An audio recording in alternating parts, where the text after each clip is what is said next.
Let's go to the Lions Den, though. Check in with our guy, Nick Hennion, find out what he likes this week at the Cognizant Classic. Senior writer for BetMGM. Make sure you guys are following Nick on X at Nick Hennion. Nick, we'll get to some of your golf thoughts here in a moment, but you do such a great job covering soccer. We got some big EPL matches today, tomorrow. Want to get your thoughts on that. Let's start with today's slate. What are some bets that you like in the English Premier League today? Yeah, hi PJ. Good to be with you. Three markets I like in the EPL today. We'll lead it off with Crystal Palace draw no bet against Aston Villa. Palace, they've run so unlucky at home this year. -9 goal differential at Selhurst Park compared to a +2 expected goal differential. That's the biggest underperformance in the entire Premier League in terms of, metrics at home. So Villa have not looked very good when they're forced to travel on a short rest period this week. And their win over Chelsea on Saturday was a little bit lucky by the underlying metrics. So give me Palace, draw no bet against Aston Villa. And then I'm going to Brighton against Bournemouth. I like Brighton on the money line and Brighton's team total over 1.5. Ilya Zabarny is suspended for Bournemouth. You compound that with a bunch of injuries in defense for the Cherries, and Andoni Iraola is going to have to deploy a makeshift backline against Brighton. Cleared this number earlier this season when they played at Bournemouth. 1.6 post-shot XG in the first hour before they had a man sent off. A lot of Bournemouth's attacking quality came after Brighton had a guy sent off in that game. So I think you see the Seagulls earn all 3 points, and I like them clearing 1.5 goals in this game. All right, very good. I like it. So a couple of bets for today's slate in the EPL from our guy, Nick. What about for tomorrow, Nick? We got a couple of monster matchups on the slate. Any bets that you're eyeing for tomorrow? I am all aboard the Arsenal fade train right now. They just don't have any healthy attackers, and they're going to Nottingham Forest as a road favorite. Without those pieces, I just don't like laying that number with Arsenal. Forest, there's a slight concern that they just received a blowout loss when they traveled to play Arsenal, but that was a much different team than Arsenal over the weekend played a West Ham defense that's bottom 5 in both expected goals against and post-shot expected goals against. They created just over 1 XG and zero point 0.1 post-shot XG. Now they're taking a step up in competition against a really good Forest defense. I don't know how you're getting a half goal. I think as these teams are currently constructed, this should be a pick. So I think you're getting a free half goal in this game. And I like Forest to get points. I sprinkled the money line too at +320. So give me, fade Arsenal in the spot. It's as simple as that. I like it. Did you do anything in that Man City game tomorrow, Nick, or do you only like the bet with Forest tomorrow? Yeah, I like over 3.5 goals in Man City against Tottenham.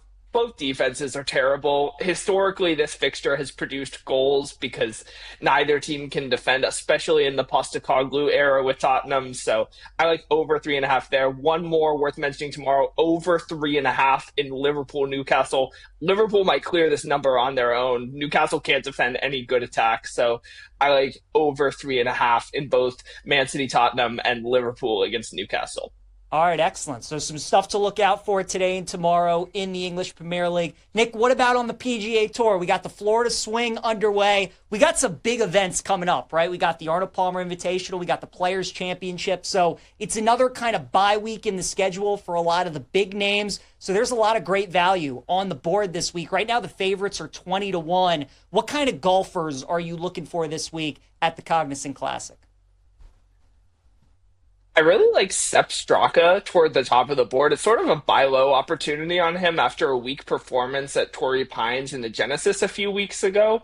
But across this field, Straka has proven the most consistent player in terms of ball striking metrics. 5th in strokes gained tee to green this calendar year, 4th on approach. You were talking about it earlier. The key to this course is just avoid the danger. And so I'm looking to guys who are just steady with the irons, can put the ball on the green, give themselves a few birdie chances. He's 22-1, I think, last I checked, went to win the tournament outright. I really like a plus 110 bet on him to record a top 20 finish. He missed the cut here last year, but in the 2 years prior at PGA National, a pair of top five finishes in each. So I like Sepp Straka this week. Another name further down the board, I like this as a buy low opportunity on Billy Horschel at 55 to 1 to win the tournament. The form has not been good recently for Horschel. Two miscuts in a row, miscuts in three of his last four events. But if you look at that one event where he didn't miss the cut, it was a T9th at Pebble Beach, which is a similar course profile to PGA National. And he was finished in a tie for ninth here last year and has produced really good approach metrics. I have him 23rd in the field in strokes gained approach this calendar year. If the irons can just prove as consistent as they've been in this year so far, he's at his most comfortable putting on Bermuda grass and has really performed well at this event in the past. So 55 to 1 for an outright, plus 400 for a top 10, plus 200 for a top 20. I think I really like that a lot. So Billy Horschel, Sepp Straka are the guys I'm looking at this week. Nick, do you think this is a week where you would recommend for bettors maybe to bet like guys in the top 20? Because this could be the only time all year on the PGA Tour where every golfer is pretty much plus money to finish top 20, right? Like we all want to hit an outright, but do you think that placement bets could be the way to go this week for people?